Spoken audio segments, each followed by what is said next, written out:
Shalom Bapak Ibu. Ini view-nya agak membingungkan karena ini ada live, jangan-jangan di YouTube saya harus melihat kamera di sini, lalu ada Bapak Ibu di situ, lalu ada di situ. Jadi kita harus dengan 3 posisi. Apa kabar Bapak Ibu?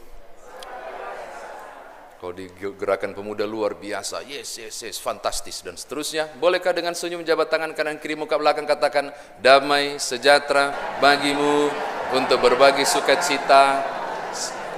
Ya, puji Tuhan.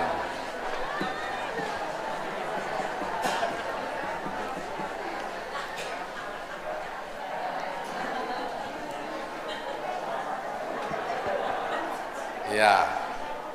Salam-salam jo terus, kita belum mulai khotbah. Saya diminta membawakan tema bersyukur atas pertumbuhan dalam kebersamaan dan takut akan Tuhan. Kisah Rasul pasal 2, bukan ayat 40 ya, 41 sampai 47. Coba Bapak Ibu angkat tangan begini. Ya, angkat tangan begini. Itu angkat tangan begitu, itu berarti todah. Todah. Itu bukan bahasa Bali, itu bahasa Ibrani, todah. Todah itu berarti orang yang mengangkat tangan sambil memuji Allah. Itu kata dasar sebenarnya. Lalu dari kata todah lahir. Saya turun jo bu, kasih jangan ndak usah angkat terus begitu. Saya turun jo, kasih turun jo kasihan ya, iyo kasihan. Mesti begini terus. Lahir kata kerja yadah. Yadah berarti bersyukur, memberi apresiasi. Maka kata bersyukur atau yada, orang yang mengangkat tangan sambil memuji Allah, memberi apresiasi atau bersyukur. Dan orang yang bersyukur berarti orang yang mengucapkan berbagai hal apa yang dilakukan Tuhan sampai bersyukur. Makanya kalau ada ibadah pengucapan syukur, saya paling tunggu-tunggu bukan makannya. Tapi kalau makan pasti ada, sebentar ada makan nggak? Yang saya tunggu adalah sambutan keluarga. Kenapa? Karena di situ dorang akan yada, akan berkisah tentang mengapa mereka bersyukur. Menceritakan tentang perbuatan-perbuatan Allah. Jadi penting sekali kalau ibadah pengucapan syukur, sambutan keluarga harus paling pertama. Karena kita akan cari tahu, kiapa ngana beriada, kenapa engkau bersyukur, ceritakan kepada kami, supaya kami turut memuliakan Tuhan. Maka lahirlah dalam persekutuan ibadah Mazmur 111 istilah haleluya. Yang saudara biasa sebut dengan haleluya. Marilah kamu sekalian memuji Allah. Itu terjadi atas dasar yada. Jadi ketika orang bersyukur, kita semua bilang haleluya. Aku memuji Tuhan. Aku mengagungkan Tuhan. Itu bermula dari apa? Pengakuan tentang apa yang Tuhan buat. Makanya kalau GPIB Karisma bilang hari ini genap 42 tahun dan oh berarti 42 tahun depan saya akan diundang lagi berarti. Tahun 82, benar ya? 41 tahun, itu berarti ada perkara-perkara yang Tuhan buat di jemaat ini untuk diucapkan syukur.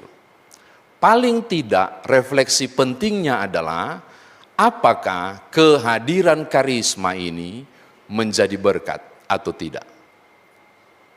Apakah kehadiran GPIB Karisma ini disukai semua orang atau tidak? Apakah gedung gereja, saya masuk di situ Bapak Ibu tadi, hampir terlambat tadi, macetnya luar biasa. Kulihat kok parkirannya panjang sekali. Lalu saya dikasih yang paling belakang, baru bilang, ada nggak buat pendeta? Oh ada pendeta, wah itu enaknya jadi pendeta begitu, terfasilitasi. Tapi dalam hati mikir, kalau sampai makan jalan seperti itu, ada nggak yang menggerutu? Ini gara-gara GPIB Karisma bikin acara macet di sini, saya nggak tahu. Tapi pertanyaan penting harus dijawab. kehadiran 41 tahun ini, apakah saudara di sini disukai semua orang atau tidak? Tolong lihat ayat terakhir. Bagus sekali. Ayat terakhir itu di ayat 47 saya baca ya. Sambil memuji Allah dan mereka disukai semua orang. Saya mau tambah, oh wetae. Menurut saya tidak mungkin. Impossible. Mengapa? Karena ini kelompok kelas 2 yang ketika Yesus mati para murid dicari. Lalu mereka disebut bidaa Yahudi yang eksistensinya tidak diakui. Orang Kristen ini tidak diakui dan tidak diterima oleh halayak ramai. Lalu muncul ayat 47, aneh menurut saya, dan mereka disukai semua orang. Dan menurut saya, Bapak Ibu dan saya mesti penasaran, kok bisa di tengah minoritas yang sangat kecil ini, kekristenan perdana oleh Dr. Lukas dikasih informasi bahwa kelompok ini tidak dibenci, kelompok ini diterima dan disukai semua orang. Bahkan kalau saudara baca tadi, jumlahnya bertambah. Dari 3.000 jiwa bertambah-tambah lagi dengan kumpulan orang percaya. Makanya ketika bikin pengucapan syukur, kita harus flashback.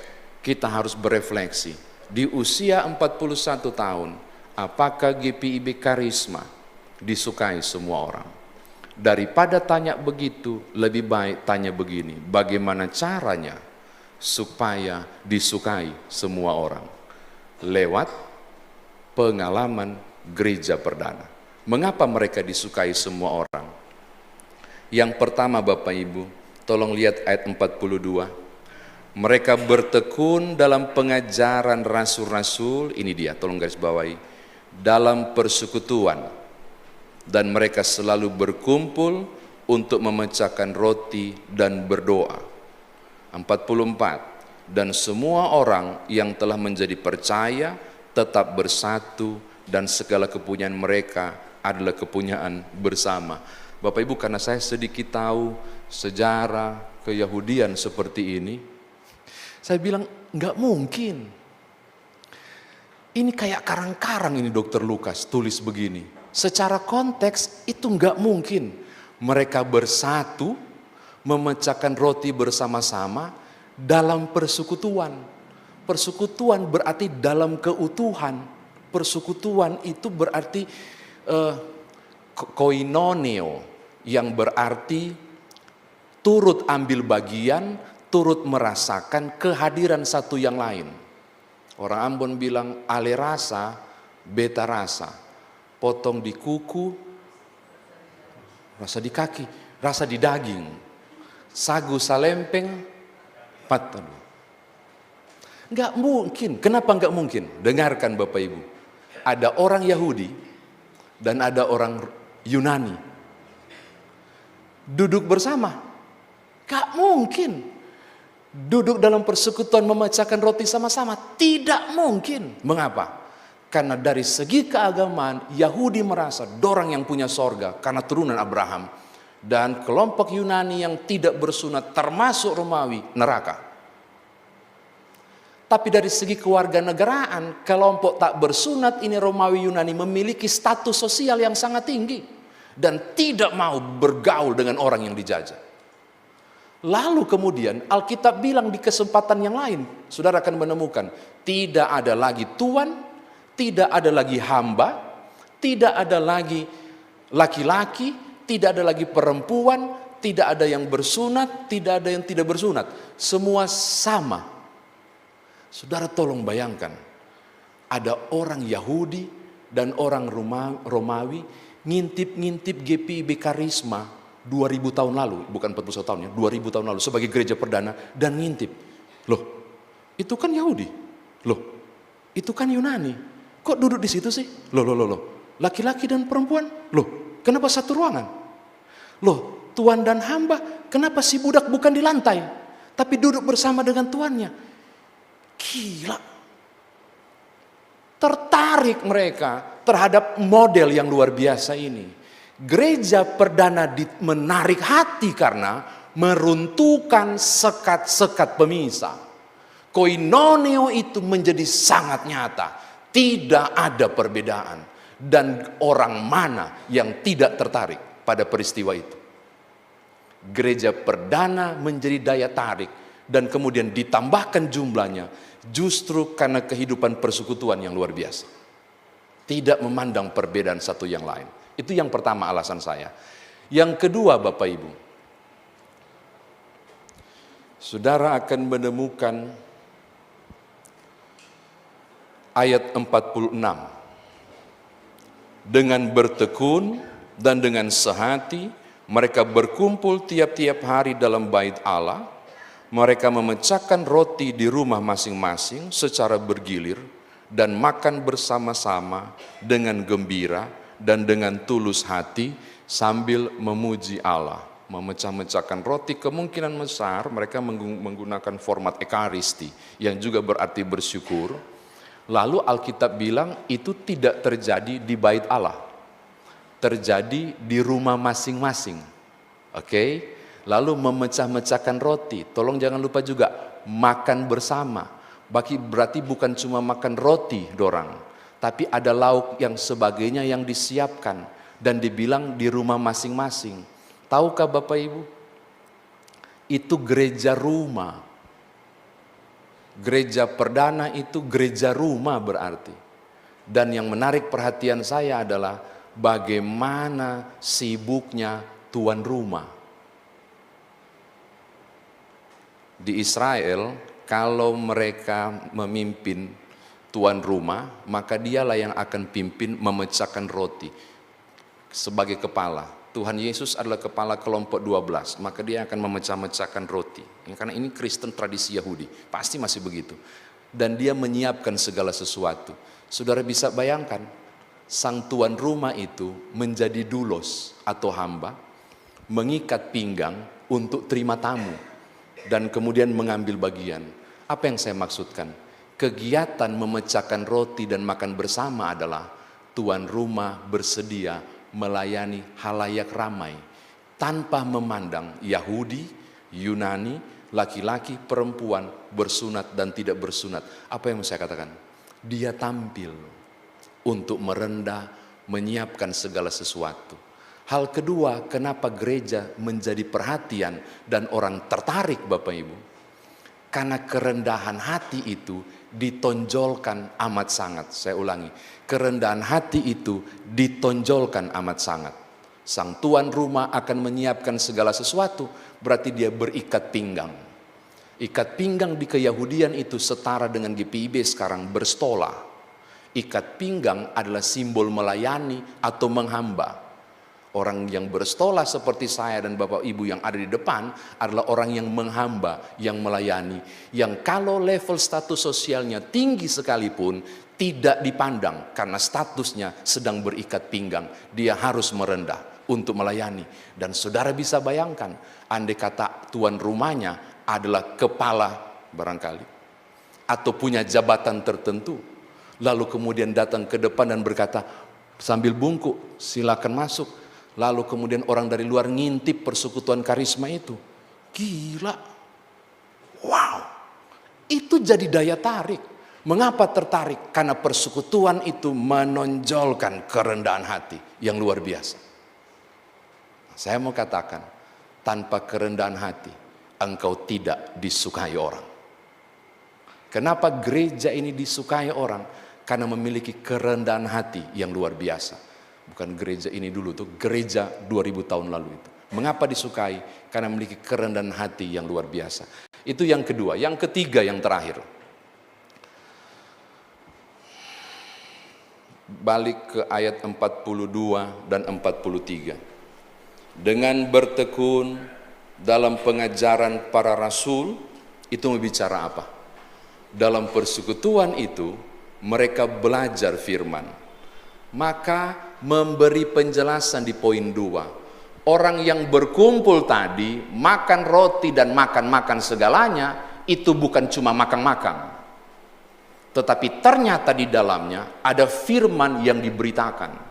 Maka perkumpulan itu bukan perkumpulan pesta, tetapi justru adalah perkumpulan yang beribadah. Mereka disukai semua orang karena hal penting. Persekutuan itu bukan pesta, tapi persekutuan itu adalah persekutuan yang beribadah, yang firman diberitakan dan dikenal.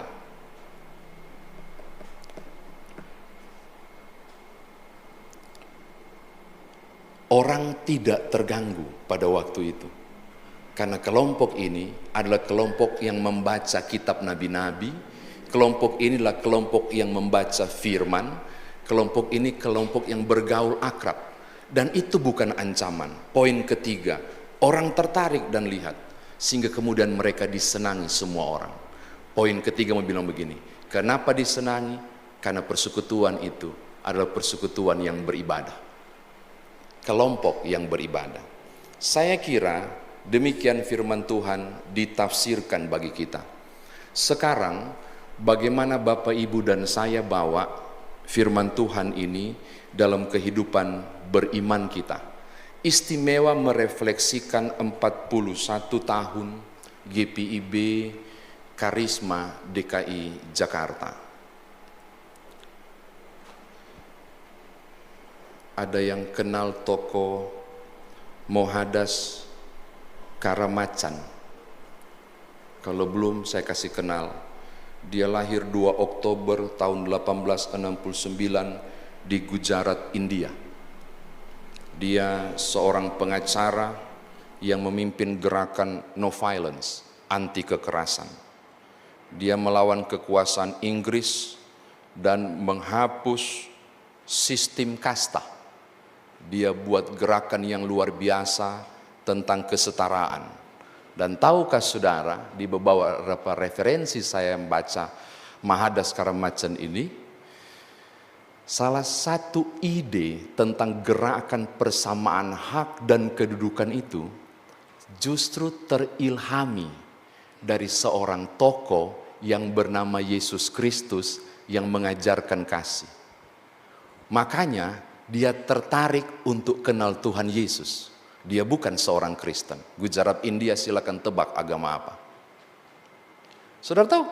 Dia pergi satu ketika ke gereja dengan semangat untuk mengenal Tuhan Yesus. Karena tertarik pada ajaran kasih yang visinya mirip dengan perjuangan no violence-nya. Dia pergi. Dan Bapak Ibu tahu, ketika sudah sampai ke depan penerima tamu, P berapa ya kalau GPIB ya? P6, 6, 7, 8, P7, P8, penerima tamu.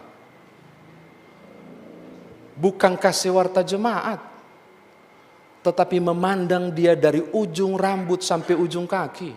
Saudara bisa bayangkan gaya orang India kan, punya pakaian zaman dulu. Ujung kaki sampai ujung kepala. Dan ditanya, mau kemana? Saya mau ke gereja. Dan penerima tamu bilang begini, mohon maaf, ini gereja untuk kelompok darah biru yang masih ada sistem kerajaan Inggris. Tidak bisa di sini.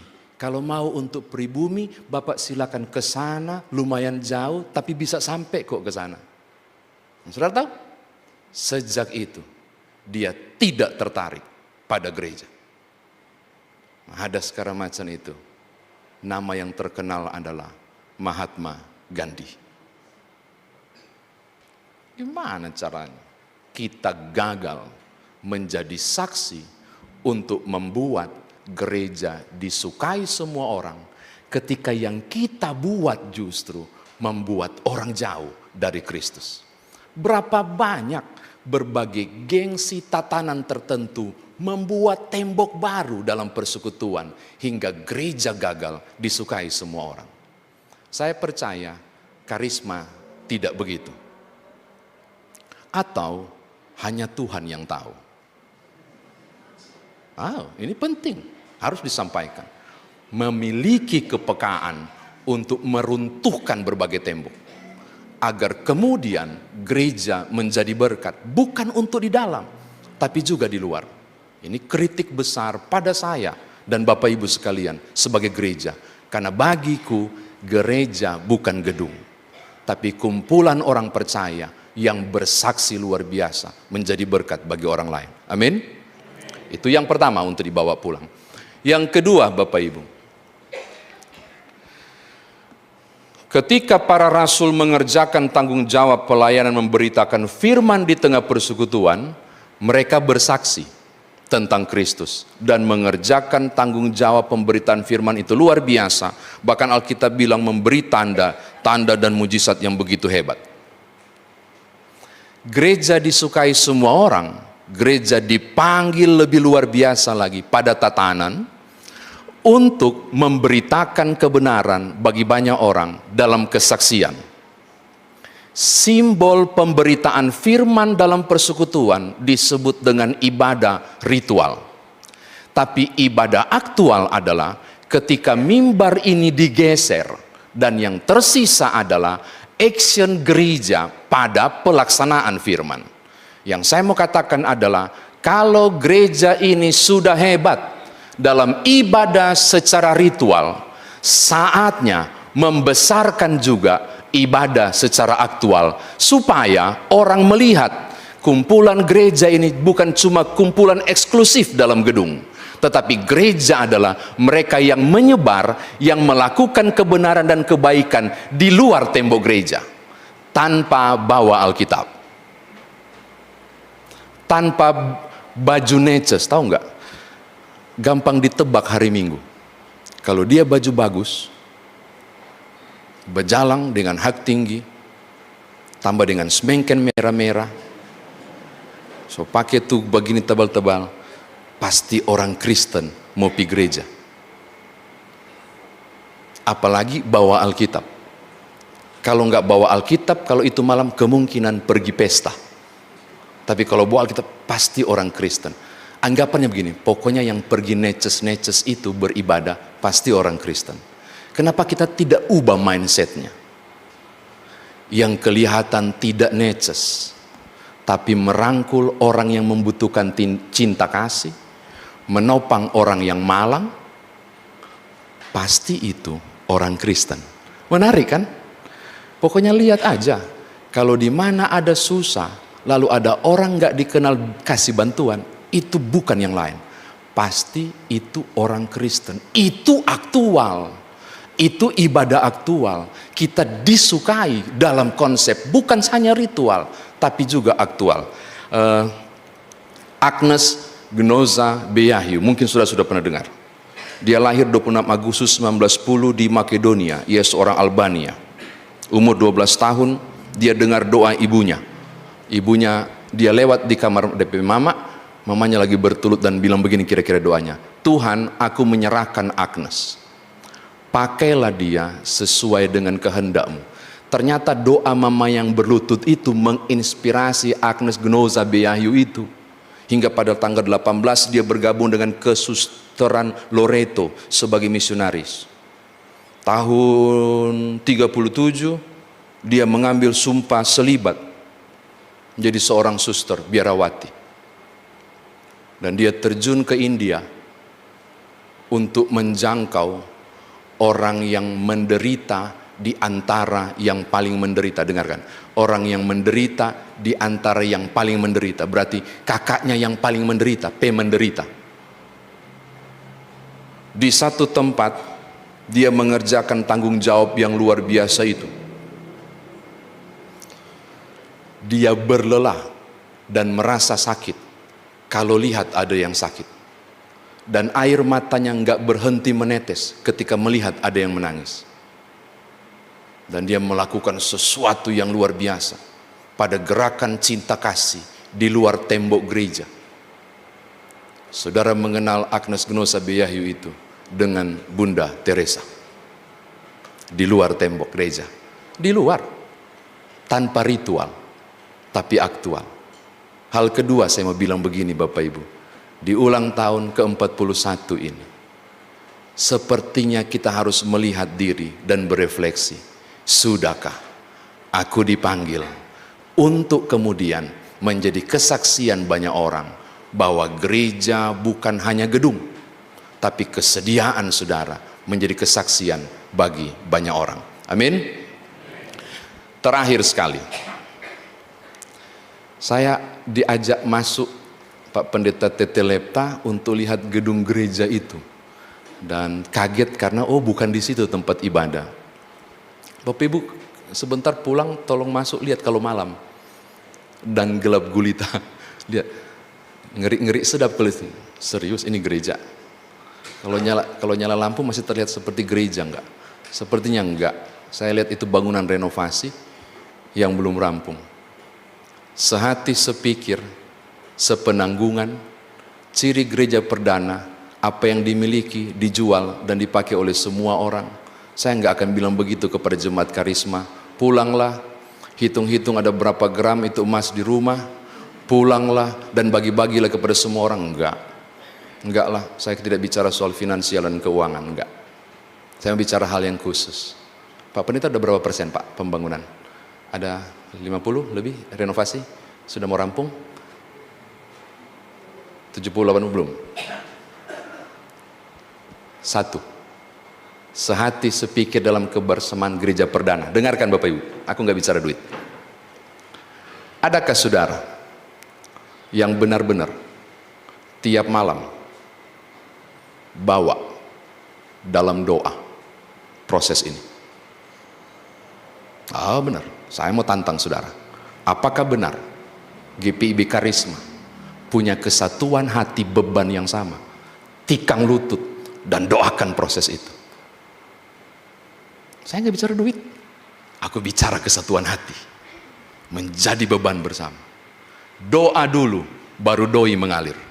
Percaya, intimasi dulu dengan Tuhan, dan tingkap berkat akan terbuka. Jadi PR Bapak Ibu, aplikasi terakhir, bawa rencana itu, sungguh-sungguh, jangan cuma kasihan pendeta yang doakan di mimbar.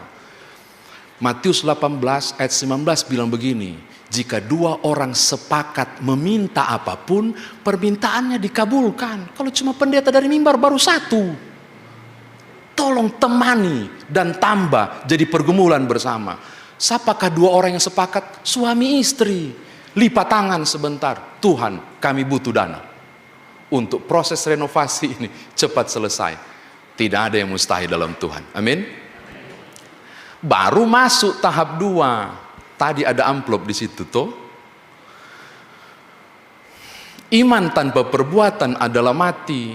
Karena bagi saya adalah seperti ini. Doakanlah apa yang kau kerjakan, dan kerjakanlah yang sudah engkau doakan. Di kanal YouTube saya mau sampaikan kepada Bapak Ibu Saudara di luar di sana. Jika saudara rindu menjadi berkat untuk bergandeng tangan juga pada proses ini, saudara sedang menjadi jemaat perdana gereja Tuhan. Untuk ambil bagian dalam beban-beban yang sama di tiap perkembangan iman manapun. Jadi saya mau tutup, mau bilang begini, ayo dong, katanya bersyukur, beriada, mari sehati untuk jadi berkat. Mari berlomba untuk membuat gereja ini disukai semua orang. Terakhir, mari buat supaya segala sesuatu menjadi kemuliaan Tuhan. Masih ada sisa 5 menit. Terakhir sekali. Gereja terkecil sesungguhnya bukan ini, tapi keluarga. Maka saya mau tutup untuk mulai begini. Persekutuan yang bersyukur harus dimulai dari keluarga. Suami, istri, anak-anak, dan orang tua. Hidup dalam persekutuan kasih. Hidup dalam kasih yang benar. Hidup dalam topangan yang sesungguhnya. Hidup beriman dalam persekutuan kecil akan membuat persekutuan yang besar menjadi berkat. Jadi dimulai dulu dari keluarga. Bapak Ibu, suami istri, anak-anak dan orang tua, saatnya membuat gereja rumah 2000 tahun yang lalu terjadi saat ini melalui rumah tangga dan keluarga. Tempat memecahkan roti, duduk bersama, makan bersama, dan memberitakan firman. Yang terjadi sekarang, Paitua makan di mana, Maitua di mana, anak-anak di mana. Yang terjadi sekarang bukan persekutuan meja makan, tapi foto dulu baru upload masuk Instagram. Yang terjadi sekarang bukan terlihat persekutuan gereja rumah yang jadi berkat, tapi justru menjadi pemecah belah dalam konflik-konflik sederhana yang tidak menjadi berkat. Contoh,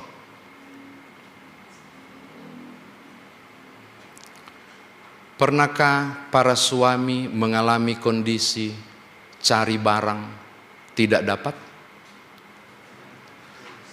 Sering kita berarti senasib bapak-bapak. Dan pernahkah barang itu ditemukan bukan oleh kita suami, tapi oleh istri? Pernah kita senasib bapak-bapak. Lalu pernahkah kita dengar suara istri sangat lembut bilang begini, nganape mata di mana? Kita pernah mengalami seperti itu. Para istri, bertobatlah. Karena hal sepele itu, iblis bisa tabu gendang menjadi perpecahan dalam gereja kecil. Engkau tidak sadar bahwa laki-laki tidak melihat dengan mata. Laki-laki itu kesian tidak lihat dengan mata. Dia lihat dengan hayalan. Oh, jam tangan, DP bentuk begini. Tertutup dengan buku dia punya rantai. Sampai Tuhan datang, dia nggak lihat. Kecap, tertulis A.C, nggak boleh dibilang, ini kan bukan iklan. Ada cantelan merah di situ. Taruh di kulkas. Paitua buka kulkas. Mana kecap? Di kulkas. Buka. Dia pandang itu kulkas. Dia nggak dapat. Kenapa? Karena dalam pikirannya kecap itu warna hitam plastik DP botol hitam penuh. Ada tertulis A, B, titik itu 3 huruf. Baru ada warna merah penutupnya. Kemarin Maitua ada potong DP pembuka, lepas. Baru pakai setengah, akhirnya bukan hitam semua, tapi setengah yang hitam. Lalu tulisan mereknya AB itu tertutup dengan tempe. Tapi masih di situ, tidak berpindah tempat. Itu kalau Tuhan datang kembali sekalipun dia nggak dapat. Mak saya nggak dapat. Keluar Maitua dengan daster kasih dari kamar. Kung ini apa? Nganape mata di mana? Sederhana? Sederhana. Tapi kalau kita tidak mengerti satu dengan yang lain, iblis pakai untuk perpecahan. Gereja kecil tidak jadi besar. Berapa banyak dari kita yang berpikir para suami? Tadi saya bilang istri bertobat, sekarang suami mesti bertobat. Yang selalu berkata, kenapa Maitua cerewet sekali ya? Ibu-ibu, pernahkah alami tiba-tiba suamimu berdiam diri, tidak berkata apapun, lalu engkau rapat pikiran, ada salah apa le kita? Saya mau kasih tahu, oh itu banyak yang ketahui pernah alami ya, kasihan. Enzim PROXP2 di kepala adalah enzim untuk bisa berbicara dengan cepat dan banyak. Konon katanya, enzim bicara ini dimiliki oleh kaum Hawa 2 kali lebih banyak dari kaum laki-laki. Maka kalau laki-laki cuma 700 kata ke 7.000 kata per hari, maka perempuan bisa 14.000 kata per hari. Lalu dia kasihannya punya profesi adalah profesi yang agung, yaitu ibu rumah tangga, yang di rumah terus nyandak keluar dan tidak punya lawan bicara. 1.500-nya masih sangat banyak tersisa sampai malam. Sementara suami so habis di kantor itu 7.000. Pulang ketika makan hanya berdiam, paling berdoa baru makan. Lalu istri mulai rapat pikiran, babadiang ana, babadiang. Kalau nyak sadap tada baking bilang jo, mulai rapat pikiran. Padahal istri tidak tahu kosakatanya sudah habis di kantor. Lalu setelah mau tidur, sebelum tidur sembahyang bareng-bareng. Pas sudah mau tertidur tutup mata dalam kelelahan kerja sang suami. Tiba-tiba, Pak, ngana so tidur? Pernah lah, jangan dulu. tamu cerita, semangat tuh kita dengar gua mulai. Ada tetangga sebelah, DP hobi baju merah dan lipstik merah itu. Tuhan Pak, bla bla bla bla. Kita semangat tuh begitu. Suami tidak sadar 1.500 istrinya belum habis, kesian. Dan kadang iblis nabu gendang untuk jadi perselisihan, dan gereja kecil tidak jadi berkat untuk gereja yang besar dan persekutuan yang besar. Saya mau katakan, mulailah keabadian persekutuan dimulai dari keluarga, agar gereja yang 41 tahun ini tetap kokoh, karena pilar-pilarnya yaitu gereja rumah juga kokoh. Selamat ulang tahun 41 tahun. Tuhan berkati Bapak Ibu. Haleluya. Amin.